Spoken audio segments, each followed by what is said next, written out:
escuela Eliática y Parménides.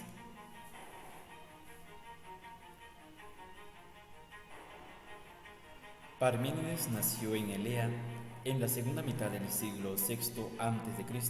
y murió hacia la mitad del siglo V a.C. En Elea fundó su escuela, llamada precisamente Eliática, destinada a tener un gran influjo en el pensamiento griego. Se dice que fue un político activo y que dio buenas leyes a su ciudad. De su poema sobre la naturaleza han llegado el prólogo íntegramente, casi toda la primera parte, y fragmentos de la segunda. Parménides se presenta en el ámbito de la filosofía de la Tisis como un innovador, radical y en cierto sentido como un pensador revolucionario.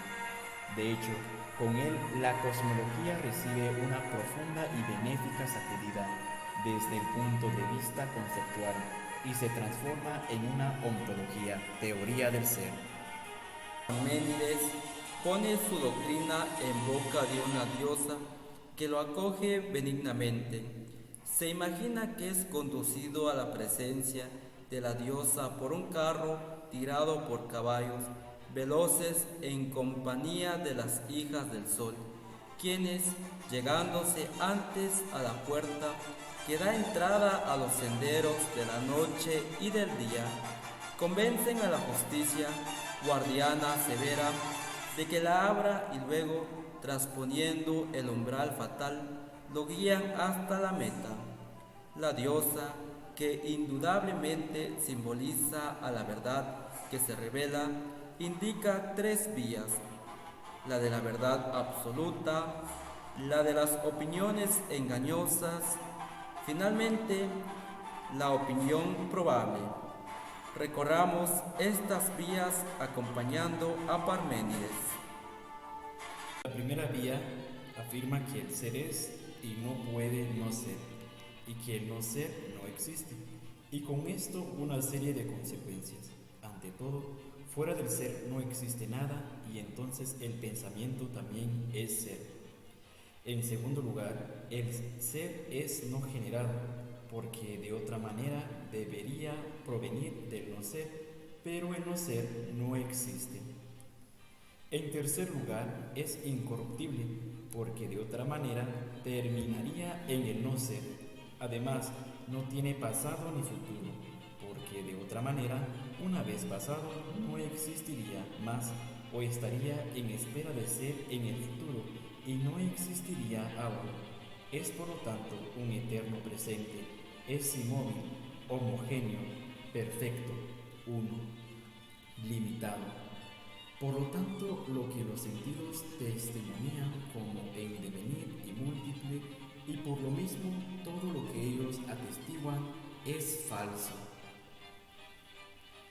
La segunda vía es la del error, la cual, confiando en los sentidos, admite que existe el devenir y cae por consiguiente en el error de admitir la existencia del no ser. La tercera vía busca una mediación entre las dos primeras, reconociendo que también los opuestos, como la luz y la noche, deben identificarse en el ser. La luz es, la noche es, y por lo tanto las dos son, es decir, coinciden en el ser. Los testimonios de los sentidos deben pues ser radicalmente repensados y redimensionados al nivel de la razón. Zenón de Elea, siglo VI al V antes de Cristo. Discípulo de Parménides, defendió la teoría de su maestro y en particular la no existencia de movimiento y de la multiplicidad, mostrando la inconsistencia de las posiciones de los adversarios, es decir, quienes admitían la pluralidad y el movimiento de las cosas. Creó el método de la refutación dialéctica de la tesis opuesta a la tesis que desea sostener, que luego se llamará demostración por el absurdo. Algunos de sus argumentos, en particular el llamado de Aquiles y en la de la flecha, llegaron a ser muy famosos. Los argumentos de Zenón contra el movimiento. Se pretende contra Parménides que un cuerpo puede, moviéndose de un punto de partida, llegar a un término establecido. Al contrario, esto no es posible. En efecto, tal cuerpo, antes de llegar a la meta, debería recorrer la mitad del camino que debe recorrer, y luego la mitad de la mitad de la mitad, y así sucesivamente hasta el infinito. Este es el primer argumento llamado de la dicotomía. No menos famoso fue el de Aquiles, que demuestra que Aquiles, conocido por ser el pie veloz, no podrá nunca alcanzar a la tortuga, conocida por ser lentísima. En efecto, si se admitiera lo contrario, se presentarían las mismas dificultades que en el argumento anterior. Un tercer argumento, llamado de la flecha, demostraba que una flecha disparada del arco, que la opinión cree que está en movimiento, en realidad está quieta. En efecto, en cada uno de los instantes en que puede dividirse el tiempo de vuelo, la flecha ocupa un espacio idéntico, pero lo que ocupa un espacio idéntico está en reposo en cada uno de los instantes. Ahora bien, si la flecha está en reposo en cada uno de los instantes, debe estarlo también en la totalidad, en la suma de todos los instantes. Un cuarto argumento tendría a demostrar que la velocidad, considerada como una de las propiedades esenciales del movimiento, no es algo objetivo, sino relativo, y que por lo tanto es relativo y no objetivo. También el movimiento, del cual ella es una propiedad esencial. Los argumentos de Zenón contra la multiplicidad. No menos famosos fueron sus argumentos contra la multiplicidad, que pusieron en primer plano el par de conceptos, uno muchos, que en Parménides estaba más implícita que explícita.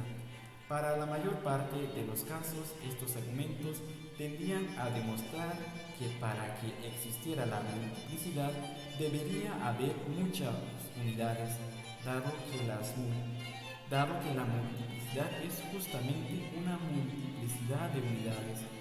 Pero el razonamiento demuestra que tales unidades son impensables, porque implican contradicciones insuperables y por lo tanto son absurdas y entonces no pueden existir.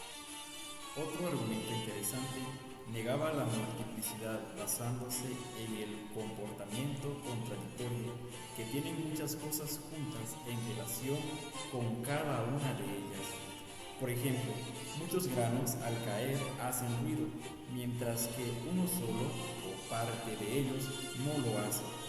Si el testimonio de los sentidos fuera verdadero, no deberían existir tales contradicciones, y un grano debería hacer ruido en su debida proporción, como lo hacen muchos granos.